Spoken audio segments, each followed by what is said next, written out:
ಈ ಜೀವ ನಿನಗಾಗಿ ಮುಂದುವರಿದ ಭಾಗ 33. ಆದ್ಯ ಕುಂಟುತ್ತಾ ಮನೆಯೊಳಗೆ ಬಂದಾಗ ಅವಳನ್ನು ನೋಡಿದ ಐಶ್ವರ್ಯರವರು ಗಾಬರಿಗೊಂಡು ಅವಳ ಹತ್ತಿರ ಬಂದು, ಏನಾಯ್ತು ನಿಂಗೆ? ಯಾಕೆ ಕುಣ್ತಾ ಇದೆಯಾ? ಏನಿಲ್ಲಮ್ಮ, ಸ್ವಲ್ಪ ಕಾಲಿಗೆ ಏಟಾಗಿದೆಯಾ? ಎಲ್ಲಿ ತೋರಿಸು ಅಂತ ಹೇಳಿ ಅವಳ ಕಾಲಲ್ಲಿದ್ದ ಗಾಯವನ್ನು ನೋಡಿ ಆಯಿಂಟ್ಮೆಂಟ್ ತೆಗೆದುಕೊಂಡು ಬಂದು ಅದಕ್ಕೆ ಹಚ್ಚತೊಡಗಿದರು. ಅಮ್ಮ, ಅಷ್ಟೇನು ದೊಡ್ಡ ಗಾಯ ಇಲ್ಲ, ಕಾಲ ಎಡುವು ಬಿದ್ದೆ ಅಷ್ಟೇ, ನೀವು ಟೆನ್ಷನ್ ಮಾಡ್ಕೋಬೇಡಿ. ನಿನಗೆ ಇದು ಚಿಕ್ಕ ಗಾಯ ಇರ್ಬೋದು, ಆದ್ರೆ ನಾನು ನಿನ್ನ ಹೆತ್ತ ತಾಯಿ, ನನಗೆ ಇದೆಲ್ಲ ದೊಡ್ಡದೆ. ಮನೇಲಿ ಹಾಲಿದೆ, ಹೋಗೋದು ಬೇಡ ಅಂದ್ರೂ ಕೇಳಿದ ಹಾಲು ತಗೊಂಡು ಬರೋಕೆ ಹೋಗಿ ಏನು ಮಾಡ್ಕೊಂಡೆ ನೋಡು ಅಂತವರು ಹೇಳುತ್ತಿರಬೇಕಾದರೆ ಅಲ್ಲಿಗೆ ಬಂದ ಅವಳ ಅಜ್ಜಿ, ಅಪ್ಪ ಮತ್ತು ಅಗಸ್ತ್ಯ ಅವಳಿಗೆ ಏನಾಯಿತು ಎಂದು ನೋಡಿದರು. ಆರ್ತಿಯಳನ್ನು ನೋಡಿದ ಅಗಸ್ತ್ಯ, ಅಮ್ಮ, ಇಷ್ಟು ಚಿಕ್ಕ ಗಾಯಕ್ಕೆ ಯಾಕೆ ಅಷ್ಟೊಂದು ಟೆನ್ಷನ್ ಮಾಡ್ಕೊತಾ ಇದ್ದೀರಾ? ಅವಳು ಸ್ವಲ್ಪ ಹೊತ್ತಲ್ಲಿ ಸರಿ ಹೋಗ್ತಾಳೆ, ನೀವು ಜಾಸ್ತಿ ಟೆನ್ಷನ್ ಮಾಡ್ಕೋಬೇಡಿ. ಅವನ ಮಾತಿಗೆ ಅಭಿಯವರು ಕೂಡ ತಲೆದೂಗಿಸಿದರು. ಐಶು, ಅಗಸ್ತ್ಯ ಸರಿಯಾಗಿ ಹೇಳ್ತಿದ್ದಾನೆ, ಇಷ್ಟು ಚಿಕ್ಕ ಗಾಯಕ್ಕೆ ಯಾಕೆ ಇಷ್ಟೊಂದು ಟೆನ್ಷನ್ ಮಾಡ್ಕೊತಾ ಇದೆಯಾ? ಅವಳೇ ಆರಾಮವಾಗಿ ಕೂತಿದ್ದಾಳೆ, ನೀನ್ ನೋಡಿದ್ರೆ ಕಣ್ಣಲ್ಲಿ ನೀರು ತುಂಬಿಕೊಂಡಿದ್ಯಾ? ಅಪ್ಪ, ನಾನು ಅಮ್ಮನಿಗೆ ಆಗ್ಲೇ ಹೇಳಿದೆ ಚಿಕ್ಕ ಗಾಯ ಅಂತ, ಆದ್ರೆ ಅಮ್ಮ ಕೇಳಿಸ್ಕೊಳ್ಳೋದೇ ಇಲ್ಲ ಅಂತಾರೆ. ತಾಯಿ ಆದವಳಿಗೆ ಮಕ್ಕಳು ಚಿಕ್ಕ ಗಾಯನು ದೊಡ್ಡದೇ ಅಲ್ವಾ? ಇವರಿಬ್ರು ನನ್ನೆರಡು ಕಣ್ಣುಗಳು ಇದ್ದಾಗೆ, ಇವರಿಬ್ಬರಿಗೆ ಏನಾದ್ರೂ ಆದ್ರೆ ನಾನು ಸಹಿಸ್ಕೊಳ್ಳಲ್ಲ ಅಂತ ಹೇಳಿ ಅಳತೊಡಗಿದರು. ಇದನ್ನು ನೋಡಿದ ಅಭಿಯವರು ಅವರ ಹತ್ತಿರ ಬಂದು ಅವರ ಕಣ್ಣೀರನ್ನು ಉರೆಸಿ ಅವರಿಗೆ ಸಾಂತ್ವನ ಮಾಡತೊಡಗಿದರು. ಆಗ ನೀಲಮ್ಮರವರು ಅಗಸ್ತ್ಯ ಮತ್ತು ಆದ್ಯಳನ್ನು ಕರೆದು, ನೀವಿಬ್ರು ಬನ್ನಿ, ನಾನು ನಿಮ್ಗೆ ದೋಸೆ ಮಾಡಿಕೊಡ್ತೀನಿ, ತಿನ್ನುವಿರಂತೆ. ಅವಳನ್ನು ಸಮಾಧಾನ ಮಾಡ್ಲಿ, ಅಲ್ಲಿ ತನಕ ನೀವು ನನ್ನ ಜೊತೆ ಇರಿ ಅಂತ ಹೇಳಿ ಅವರು ಅಡುಗೆ ಮನೆಗೆ ಅವರಿಬ್ಬರನ್ನು ಕರೆದುಕೊಂಡು ಹೋದರು. ಅಭಿಷೇಕ್ ಐಶ್ವರ್ಯರವರನ್ನು ಸಮಾಧಾನ ಮಾಡತೊಡಗಿದರು. ಅವರ ಕಣ್ಣೀರನ್ನು ಉರೆಸಿ ಅವರ ಹಣೆಗೆ ಮುತ್ತು ನೀಡಿ, ಐಶು, ಯಾಕೆ ಇಷ್ಟೊಂದು ಭಯ ಪಡ್ತೀಯ? ಅವಳಿಗೆ ಚಿಕ್ಕ ಗಾಯ ಆಗಿದೆ ಅಷ್ಟೇ, ಸರಿ ಹೋಗ್ತಾಳೆ ಬಿಡು. ಇಷ್ಟು ಚಿಕ್ಕ ವಿಷಯಕ್ಕೆಲ್ಲ ಯಾರಾದ್ರೂ ಅಳ್ತಾರ? ಯಾಕೋ ಗೊತ್ತಿಲ್ಲ ರೀ, ಇತ್ತೀಚೆಗೆ ತುಂಬಾ ಭಯ ಆಗ್ತಾ ಇದೆ. ಯಾರಾದ್ರೂ ಏನಾದ್ರೂ ಮಾಡಿಬಿಡ್ತಾರೆ ಅನ್ನೋ ಭಯ ತುಂಬಾನೇ ಕಾಡ್ತಾ ಇದೆ. ಇಷ್ಟು ವರ್ಷದಲ್ಲಿ ಇಲ್ಲದ ಭಯ ಇವಾಗ ಯಾಕೆ ಬಂತು ನಿಂಗೆ? ನಿನ್ನೆ ಅವರಿಬ್ಬರು ನಮ್ಮಿಬ್ಬರ ಲವ್ ಸ್ಟೋರಿ ಬಗ್ಗೆ ಹೇಳಿದೆ. ಅದನ್ನು ಕೇಳಿಸಿಕೊಂಡು ಅವರು ನಿಮ್ಮ ಕಂಪನಿಯನ್ನು ಮತ್ತೆ ವಾಪಸ್ ಕರೆದುಕೊಳ್ಳುವಾಗ ಹೇಳಿದ್ರು. ನಾನು ಇಬ್ಬರಿಗೂ ಬೈದವರು ಬಾಯಿ ಮುಚ್ಚಿಸ್ಬಿಟ್ಟೆ. ಹಳೆ ವಿಷಯ ಹೇಳಿ ನಾನು ತಪ್ಪು ಮಾಡಿಬಿಟ್ಟೆ ಅಂತ ಅನಿಸ್ತಾ ಇದೆ. ನೀನೇನು ತಪ್ಪು ಮಾಡಿಲ್ಲ ಬಿಡು, ಮುಂದೊಂದು ದಿನ ಗೊತ್ತಾಗೋ ವಿಷಯ ಅವ್ರಿಗೆ ಇವತ್ತೇ ತಿಳಿದಿದ್ದು ಒಳ್ಳೆದಾಯಿತು. ನೀನೇನು ಟೆನ್ಷನ್ ಮಾಡ್ಕೋಬೇಡ, ಯಾರು ಕೂಡ ನಮ್ಮನ್ನು ಏನು ಮಾಡೋಕ್ಕಾಗಲ್ಲ. ನಾವು ಬದುಕಿರೋ ವಿಷಯ ಅವ್ರಿಗೆಲ್ಲ ಗೊತ್ತಿಲ್ಲ ಅಂದಮೇಲೆ ಅವರೆಲ್ಲ ಇಲ್ಲಿಗೆ ಹೇಗೆ ಬರ್ತಾರೆ? ಇನ್ನು ಆದ್ಯ ಮತ್ತು ಅಗಸ್ತ್ಯನ ಬಗ್ಗೆ ಜಾಸ್ತಿ ಟೆನ್ಷನ್ ಮಾಡ್ಕೋಬೇಡ, ಅವ್ರು ನಮ್ಮ ಮಾತನ್ನು ಯಾವತ್ತೂ ಮೀರಿದವರಲ್ಲ.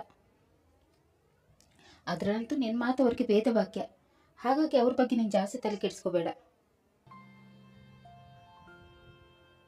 ಆದ್ರೂ ರೀ, ನನಗೆ ಯಾಕೋ ತುಂಬ ಭಯ ಆಗ್ತಾ ಇದೆ ಅಂತ ಅವರು ಹೇಳಿದಾಗ ಅಭಿ ಅವರಿಗೆ ಅವರನ್ನು ಹೇಗೆ ಸಮಾಧಾನ ಮಾಡಬೇಕೆಂದೇ ಗೊತ್ತಾಗಲಿಲ್ಲ. ಅವರನ್ನು ಸಮಾಧಾನ ಮಾಡಲು ಹಳೆ ವಿಷಯಗಳನ್ನು ಹೇಳತೊಡಗಿದರು. ಐಶು, ನೀನು ಹತ್ರ ಕೂಡ ಎಷ್ಟು ಚೆನ್ನಾಗಿ ಕಾಣ್ತೀಯ ಗೊತ್ತಾ? ನಿನಗೆ ನೆನಪಿದೆಯಾ, ನಮ್ಮಿಬ್ಬರ ಫಸ್ಟ್ ನೈಟ್ ದಿವಸ ನೀನು ಹೀಗೇನು ಭಯಪಟ್ಟಾಗ್ತಿದ್ದೆ. ಆಗ ನಾನು ನಿನಗೆ ಏನು ಮಾಡಿದೆ ಅಂತ ಸ್ವಲ್ಪ ನೆನಪು ಮಾಡ್ಕೊ ಅಂತ ಅವರು ಹೇಳಿದಾಗ ಐಶ್ವರ್ಯರವರು ನಾಚುತ್ತಾ ಹಳೆಯ ದಿನಗಳನ್ನು ಮೆಲುಕು ಹಾಕತೊಡಗಿದರು. ಧನ್ರಾಜ್ರವರು ತೀರಿ ಹೋದ ಮೇಲೆ ಅಭಿ ಸುಮಾರು ತಿಂಗಳುಗಳ ತನಕ ಅವರನ್ನು ಕಳೆದುಕೊಂಡ ನೋವಲ್ಲಿ ಇದ್ದರು. ಅವರ ತಂದೆ ತೀರಿ ಹೋದ ನಂತರ ಬರೋಬ್ಬರಿ 6 ತಿಂಗಳುಗಳ ನಂತರ ಅವರಿಬ್ಬರ ಮೊದಲ ರಾತ್ರಿ ನಡೆದಿತ್ತು. ಮೊದಲ ರಾತ್ರಿ ದಿವಸ ಹಾಲ್ ತಗೊಂಡು ರೂಮ್ ಒಳಗೆ ಬಂದಿದ್ದ ಐಶ್ವರ್ಯ ಹೆದರಿದ ಹರಿಣಿಯಾಗಿದ್ದರು. ಅಭಿ ಹಾಲನ್ನು ಟೇಬಲ್ ಮೇಲೆ ಇಟ್ಟು ಅವರ ಕೈ ಹಿಡಿದು ಸೋಫಾದ ಮೇಲೆ ಕೂರಿಸಿದರು. ಐಶ್ವರ್ಯ ಹೆದರಿದ್ದನ್ನು ನೋಡಿದ ಅಭಿ ನಡುಗುತ್ತಿದ್ದ ಅವರ ಕೈಯನ್ನು ಗಟ್ಟಿಯಾಗಿ ಹಿಡಿದು, ಐಶು, ಯಾಕೆ ಹೆದರ್ತಾ ಇದೆಯಾ? ಇಷ್ಟು ದಿನ ನನ್ನ ಜೊತೆ ಒಂದೇ ರೂಮಲ್ಲಿ ಇದ್ದೆ ತಾನೆ, ಮತ್ತೆ ಯಾಕೆ ಭಯ? ಗೊತ್ತಿಲ್ಲ ರೀ, ಸಡನ್ ಆಗಿ ಯಾಕೋ ಭಯ ಆಗ್ತಾ ಇದೆ. ನಾನಿರ್ಬೇಕಾದ್ರೆ ಯಾಕೆ ಭಯ ಅಂತ ಹೇಳಿ ಅವರ ಹಣೆ, ಕೆನ್ನೆ ಮತ್ತು ಗಲ್ಲಕ್ಕೆ ಮುತ್ತು ನೀಡಿದರು. ನಾಚಿ ನೀರಾದ ಐಶ್ವರ್ಯ ಅಭಿಯನ್ನು ಗಟ್ಟಿಯಾಗಿ ತಬ್ಬಿಕೊಂಡರು. ಅವರ ಬಿಸಿ ಸ್ಪರ್ಶದಿಂದ ಅಭಿಗೆ ಕಚ್ಚಗುಳಿ ಇಟ್ಟಂತಾಯಿತು. ಅವರು ಕೂಡ ಐಶ್ವರ್ಯರವರನ್ನು ತಬ್ಬಿಕೊಂಡರು. ತನ್ನ ಗಂಡನ ಪ್ರೀತಿಗೆ ಮಾರು ಹೋಗಿ ಅವರು ಸಂಪೂರ್ಣವಾಗಿ ಅವರನ್ನು ತನ್ನ ಗಂಡನಿಗೆ ಸಮರ್ಪಿಸಿಕೊಂಡರು. ಯೋಚನಾ ಲಹರಿಯಿಂದ ಹೊರಬಂದ ಐಶ್ವರ್ಯರವರು ಅಭಿಯವರ ಕಡೆ ನೋಡಿ ನಾಚಿಕೊಂಡು, ಏನ್ರಿ ನೀವು ಈ ವಯಸ್ಸಲ್ಲಿ ಏನೇನೋ ನೆನಪಿಸ್ತೀರಾ? ಅದೇನೆ ಈ ವಯಸ್ಸು ಅಂತ ಯಾವಾಗಲೂ ಅಂತ ಇರ್ತೀಯ? ಒಳ್ಳೆ ಮುದುಕಿ ಥರ ಮಾತಾಡಬೇಡ. ನಮಗೆ ಸ್ವಲ್ಪ ವಯಸ್ಸಾಗಿರ್ಬೋದು, ಆದರೆ ನಮ್ಮ ಪ್ರೀತಿಗೆ ಯಾವತ್ತೂ ವಯಸ್ಸಾಗಿಲ್ಲ. ಅದು ಮೊದಲು ಹೇಗಿತ್ತು ಇವಾಗಲೂ ಕೂಡ ಹಾಗೇ ಇದೆ, ಮುಂದಕ್ಕೂ ಕೂಡ ಹಾಗೇ ಇರುತ್ತೆ. ರೀ, ಮಕ್ಕಳಿದ್ದಾರೆ ಅನ್ನೋದು ಮರಿಬೇಡಿ. ಇದ್ರೆ ಇರಲಿ ಬಿಡಿ, ಅವ್ರಿಗೂ ಕೂಡ ಗೊತ್ತಾಗಲಿ ನಾವು ಎಷ್ಟು ಪ್ರೀತಿ ಮಾಡ್ತಾ ಇದೆಯಾ ಅಂತ. ಮುಂದೆ ಅವರು ಕೂಡ ಅವ್ರ ಪಾರ್ಟ್ನರ್ಸನ್ನು ನಮ್ಮ ಥರನೇ ಪ್ರೀತಿ ಮಾಡಲಿ. ಅಯ್ಯೋ ರಾಮ, ನಿಮಗೆ ಎಷ್ಟು ಹೇಳಿದ್ರು ಅಷ್ಟೇ. ನನಗೆ ಅಡುಗೆ ಮನೆಯಲ್ಲಿ ಕೆಲಸ ಇದೆ, ನಾನು ಹೋಗ್ತೀನಿ ಅಂತ ಹೇಳಿ ಅವರು ನಾಚುತ್ತಾ ಅಡುಗೆ ಮನೆಗೆ ಹೋದರು. ಇದನ್ನು ನೋಡಿದ ಅಭಿಯವರಿಗೆ ಕೊಂಚ ಸಮಾಧಾನವಾಯಿತು. ಸ್ವಲ್ಪ ಮಟ್ಟಿಗೆ ಇವಳ ಮನಸ್ಸಿಂದ ಭಯನ ಹೋಗಲಾಡಿಸ್ಬಿಟ್ಟೆ, ಇಲ್ಲಾಂದರೆ ಭಯಪಡ್ತಾ ಕೊರಗೆ ಕುಳಿತು ಬಿಡ್ತಾ ಇದ್ಲು. ಇವಳ ಮನಸ್ಸಲ್ಲಿ ಭಯ ಕೂರದ ಹಾಗೆ ನೋಡ್ಕೊಳ್ಬೇಕು ಅಂತ ಅಂದುಕೊಳ್ಳುತ್ತಾ ಅವರು ಮನೆಯ ಹೊರಗೆ ಹೋದರು. ಇತ್ತ ಮನೆಗೆ ಬಂದು ಫ್ರೆಶ್ ಆಗಲು ಹೋಗಿದ್ದ ಅರ್ಜುನ್ ಫ್ರೆಶ್ ಆಗಿ ಬಂದು ಕನ್ನಡಿ ಮುಂದೆ ನಿಂತುಕೊಂಡನು. ಟ್ರಿಮ್ ಆಗಿದ್ದ ಗಡ್ಡೆ ಮೀಸೆಯನ್ನು ಸವರುತ್ತಾ ಫ್ಲಾಶ್ ಬ್ಯಾಕಿಗೆ ಹೋದನು. ಅರ್ಜುನ್ ತನ್ನ ಮನೆಯ ಮೇಲಿನ ಮಹಡಿಯ ಬಾಲ್ಕನಿಯಲ್ಲಿ ನಿಂತು ಗಡ್ಡ ತೆಗೆಯಲು ರೆಡಿಯಾಗಿದ್ದನು. ಆಗ ಎದುರುಗಡೆ ಮನೆಯಿಂದ ಜೋರಾದ ಶಬ್ದ ಕೇಳಿ ಆ ಕಡೆ ಕಿವಿ ಕೊಟ್ಟನು. ಆದ್ಯ ಅಗಸ್ತ್ಯನಿಗೆ ಬೈಯುತ್ತಾ, ಯಾಕೋ ಗಡ್ಡ ಮೀಸೆ ತೆಗಿತೀಯಾ? ನಿಂಗೆ ಚೆನ್ನಾಗಿ ಕಾಣಲ್ಲ.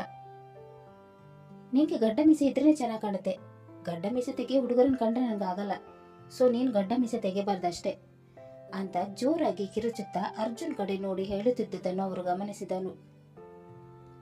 ಅವಳ ಮಾತು ಕೇಳಿ ಮನೆಯೊಳಗೆ ಹೋದ ಅವನು ಗಡ್ಡ ಮೀಸೆ ತೆಗೆಯದೆ ಅದನ್ನು ಟ್ರಿಮ್ ಮಾಡಿ ಬಿಟ್ಟಿದ್ದನು. ಯೋಚನಾ ಲಹರಿಯಿಂದ ಹೊರಬಂದ ಅವನು ಮುಗುಳು ನಗುತ್ತಾ, ಏನು ಹುಡುಗಿನ ಏನೋ, ಪ್ರೀತಿ ಇದ್ರೆ ಅದನ್ನು ಡೈರೆಕ್ಟ್ ಆಗಿ ಬಂದು ಹೇಳಬೇಕು, ಅದನ್ನು ಬಿಟ್ಟು ಇಂಡೈರೆಕ್ಟ್ ಆಗಿ ಹೇಳ್ತಾಳೆ. ನಾನಂದ್ರೆ ಅವಳಿಗೆ ಅಷ್ಟು ಇಷ್ಟನಾ? ಇವತ್ತು ನನಗೋಸ್ಕರ ನನ್ನ ಹಿಂದೆ ಬಂದ ರೌಡಿಗಳ ಜೊತೆ ತಗಲಾಕೊಂಡು ಬಿಟ್ಟಿದ್ಲು. ಅವಳು ನನ್ನ ಹಿಂದೆ ಬರೋದನ್ನ ನಾನು ನೋಡಿದ್ರಿಂದ ಆಯ್ತು, ಇಲ್ಲ ಅಂದಿದ್ರೆ ಆ ರೌಡಿಗಳು ಅವಳಿಗೆ ಏನಾದ್ರು ಮಾಡಿಬಿಡ್ತಾ ಇದ್ರು. ನಾನಿರೋ ತನಕ ಅವಳಿಗೆ ಏನೂ ಆಗೋಕ್ಕೆ ಬಿಡಲ್ಲ. ಸ್ವಲ್ಪ ಕುಳ್ಳಗಾಗಿ ಬಿಟ್ಲು, ಇಲ್ಲಾಂದ್ರೆ ನನಗೆ ಸರಿಯಾಗಿ ಜೋಡಿ ಆಗ್ತಾ ಇದ್ಲು. ಕುಳ್ಳಗಿದ್ರೆ ಏನಂತೆ, ಅವಳ ಮನಸ್ಸು ತುಂಬ ಒಳ್ಳೇದಿದೆ. ಮಮ್ಮಿಗೂ ಅವಳಂದ್ರೆ ಇಷ್ಟ, ನನಗೂ ಕೂಡ ಅವಳು ಇಷ್ಟನೇ. ಈಗ ಅವಳ ಐಡೆಂಟಿಟಿ ಗೊತ್ತಿಲ್ಲದೆ ಅವಳು ನನ್ನ ಲವ್ ಮಾಡ್ತಾ ಇದ್ದಾಳೆ. ನಾಳೆ ದಿವಸ ಅವಳಿಗೆ ಅವಳು ಯಾರು ಅಂತ ಗೊತ್ತಾದರೆ ಅವಳು ನನ್ನನ್ನು ಲವ್ ಮಾಡ್ಬೋದಾ? ನಾನು ಯಾವುದಕ್ಕೂ ಅವಸರ ಪಡಬಾರ್ದು.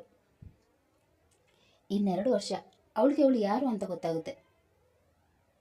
ಆಮೇಲೆ ಕೂಡ ಅವಳು ನನ್ನ ಲವ್ ಮಾಡ್ತಾಳೆ ಅಂತ ನೋಡಬೇಕು. ಈಗ ನಾನೇನಾದರೂ ಅವಳಿಗೆ ಪ್ರಪೋಸ್ ಮಾಡಿದರೆ ನಾಳೆ ದಿವಸ ಅವಳಿಗೆ ಆಸ್ತಿ ಅಂತಸ್ತು ಸಿಕ್ಕಿದ ಮೇಲೆ ನಾನು ರಿಜೆಕ್ಟ್ ಮಾಡಿದ್ರೆ ಕಷ್ಟ. ಹಾಗಾಗಿ ನಾನು ಸ್ವಲ್ಪ ಸಮಾಧಾನವಾಗಿರಬೇಕು. ಆದರೂ ಅವಳಂದರೆ ನನಗೆ ಯಾಕೆ ಅಷ್ಟೊಂದು ಇಷ್ಟ? ನಾಳೆ ದಿವಸ ಅವಳು ನನ್ನ ರಿಜೆಕ್ಟ್ ಮಾಡಿದರೆ ನನಗೆ ತಡೆದುಕೊಳ್ಳೋ ಶಕ್ತಿ ಇದೆಯಾ? ಅವಳು ದುಡ್ಡಿನ ಹಿಂದೆ ಹೋಗೋಳು ಅಲ್ಲ ಅನಿಸುತ್ತೆ. ಆದರೂ ಹೇಳೋಕ್ಕಾಗಲ್ಲ, ದುಡ್ಡು ಯಾರನ್ನು ಕೂಡ ಚೇಂಜ್ ಮಾಡಿಬಿಡುತ್ತೆ. ಈಗ ನಾನು ಅವಳ ಬಗ್ಗೆ ಯೋಚನೆ ಮಾಡಿಕೊಂಡು ಕೂತ್ರೆ ಆಗಲ್ಲ, ಅಲ್ಲಿ ನನಗೋಸ್ಕರ ಒಬ್ಬರು ಕಾಯ್ತಾ ಇದ್ದಾರೆ, ನಾನು ಬೇಗ ಹೋಗಬೇಕು ಅಂತ ಅಂದುಕೊಂಡ ಅರ್ಜುನ್ ಬೇಗ ಬೇಗ ರೆಡಿ ಆಗತೊಡಗಿದನು.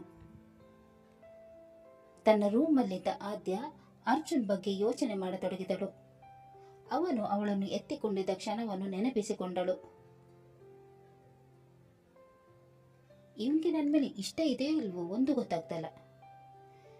ನನಗೆ ಏನಾದರೂ ಆದರೂ ಓಡ್ಕೊಂಡು ಬರ್ತಾನೆ, ಆದರೆ ನನ್ನನ್ನು ನೋಡಿ ಸರಿಯಾಗಿ ಮಾತಾಡೋದೇ ಇಲ್ಲ ಅಂತಾನೆ. ಒಂದಿನ ನನ್ನನ್ನು ಕರೆಕ್ಟಾಗಿ ನೋಡಿಲ್ಲ. ಆವತ್ತು ನಾನು ಅಗಸ್ತ್ಯನಿಗೆ ಗಡ್ಡ ಮೀಸೆ ತೆಗೆಯಬೇಡ ಅಂತ ಹೇಳಿದಾಗ ಇವನು ಗಡ್ಡ ಮೀಸೆ ತೆಗೆಯಕ್ಕೆ ಹೊಟ್ಟಿದ್ದ, ಅವನು ಗಡ್ಡ ಮೀಸೆ ತೆಗೆಯದೇನೆ ಒಳಗೆ ಹೋಗಿದ್ದ. ಅವತ್ತು ನಾನು ಈ ಮಾತನ್ನು ಇವನಿಗೆ ಹೇಳಿದೆ ಅಂತ ಇವನಿಗೆ ಗೊತ್ತಾಗಿರ್ಬೋದಾ? ಇದನ್ನೆಲ್ಲ ನೋಡಿದ್ರೆ ಇವನು ನನ್ನನ್ನು ಇಷ್ಟಪಡ್ತಾ ಇದ್ದಾನೆ ಅನಿಸುತ್ತೆ. ಆದರೆ ಕೆಲವೊಂದು ಟೈಮಲ್ಲಿ ತುಂಬ ರೂಢಾಗಿ ನಡೆದುಕೊಳ್ತಾನೆ. ನಾನು ನೋಡಿದ್ರೂ ನೋಡಿದಂತೆ ಮಾಡ್ತಾನೆ. ಇವನು ಏನು ಅಂತಲೇ ಗೊತ್ತಾಗ್ತಾ ಇಲ್ಲ. ಏನು ಬೇಕಾದರೂ ಆಗಲಿ, ನಾನು ಮಾತ್ರ ಇವನನ್ನೇ ಲವ್ ಮಾಡಿ ಮದುವೆ ಆಗೋದು. ಅವನು ನನ್ನನ್ನು ಲವ್ ಮಾಡ್ತಾನೆ ಇಲ್ವ ಅಂತ ಮೊದಲು ಕಂಡುಹಿಡಬೇಕು. ಲವ್ ಮಾಡ್ತಾ ಇಲ್ಲ ಅಂದರೆ ಲವ್ ಮಾಡೋ ಹಾಗೆ ಮಾಡಬೇಕು ಅಂತ ಮನಸ್ಸಿನೊಳಗೆ ಅಂದುಕೊಳ್ಳತೊಡಗಿದಳು. ಅಗಸ್ತ್ಯ, ಗಗನ್ ಮತ್ತು ಆದ್ಯ ಸೋಮವಾರದ ದಿನ ಎಂದಿನಂತೆ ಕಾಲೇಜಿಗೆ ಹೋಗತೊಡಗಿದರು. ಕಾಲೇಜ್ ಕ್ಯಾಂಪಸ್ ಎಂಟ್ರಿ ಆಗುತ್ತಿದ್ದಂತೆ ಅವರಿಗೆ ನೇಹ ಕಾಣಿಸಿಕೊಂಡಳು. ಅವಳನ್ನು ನೋಡಿದ ಆದ್ಯ, ಗಗನ್ ಬ್ರೋ, ಅಲ್ಲಿ ನೋಡಿ ಯಾರು ಬರ್ತಾ ಇದ್ದಾರಂತ. ಅದು ನೇಹ ಅಲ್ವಾ? ಅವಳು ಯಾಕೆ ಈ ಥರ ಗೆಟಪ್ಪಲ್ಲಿ ಬಂದಿದ್ದಾಳೆ? ಯಾವುದಾದ್ರೂ ಕುರಿನ ಬೀಳಿಸಕ್ಕೆ ಹೊರಟಿದ್ದಾಳೆ ಅನ್ಸುತ್ತೆ. ಆದ್ಯ, ಆ ಥರ ಎಲ್ಲ ಮಾತಾಡಬಾರ್ದಂತ ನಿಂಗೆ ಗೊತ್ತಾಗಲ್ವಾ? ಚಿಲ್ಲಾಗು. ಅವಳಿಗೆ ಏನಾದ್ರು ಹೇಳಿದ್ರೆ ನೀನು ಯಾಕೆ ಮೈ ಮೇಲೆ ಬೀಳೋ ಥರ ಮಾತಾಡ್ತಾ ಇದ್ಯಾ? ಅವಳು ಈ ಥರ ಡ್ರೆಸ್ ಹಾಕೊಂಡು ಬಂದಿದ್ದಾನೆ ನೋಡಿ, ನೀನು ಫ್ಲ್ಯಾಟ್ ಆಗಿಲ್ಲ ತಾನೆ? ಸಾಕು ಸುಮ್ಮನಿರೆ. ನಾನು ಯಾಕೆ ಅವಳಿಗೆ ಫ್ಲ್ಯಾಟ್ ಆಗಲಿ? ಅವಳು ಏನು ಅಂತ ನಂಗೆ ಗೊತ್ತಿಲ್ವಾ? ಅವಳನ್ನ ಯಾರು ಇಷ್ಟಪಡ್ತಾರೆ? ಯಾರು ಏನು ಅಂತ ಹೇಳೋಕ್ಕಾಗಲ್ಲಗು. ಯಾರಿಗೊತ್ತು, ಅವಳು ನಿನಗೆ ಅಟ್ರಾಕ್ಟ್ ಆಗಿರಬಹುದು ಅಂತ ಅವಳು ಹೇಳುತ್ತಿರುವಾಗ ನೇಹ ಅವರ ಕಡೆಗೇನೆ ಬರತೊಡಗಿದಳು. ಕತೆ ಮುಂದುವರಿಯುವುದು. ಅಗಸ್ತ್ಯ ನೇಹಳ ಗೆಟಪ್ಗೆ ಫಿದಾ ಆಗುತ್ತಾನೋ ಇಲ್ಲವೋ ಅನ್ನೋದನ್ನು ತಿಳಿಯಲು ಮುಂದಿನ ಸಂಚಿಕೆಯಾಗಿ ಕಾಯೋಣ. ಅಲ್ಲಿ ತನಕ ಈ ಕತೆ ನಿಮಗೆ ಇಷ್ಟವಾದಲ್ಲಿ ಲೈಕ್ ಮಾಡಿ, ಶೇರ್ ಮಾಡಿ ಮತ್ತು ಸಬ್ಸ್ಕ್ರೈಬ್ ಮಾಡೋದನ್ನು ಮಾತ್ರ ಮರಿಬೇಡಿ. ಹಾಗೆ ಕತೆ ಹೇಗಿದೆ ಅಂತ ಕಮೆಂಟ್ ಬಾಕ್ಸಲ್ಲಿ ತಿಳಿಸಿ. ಧನ್ಯವಾದಗಳು.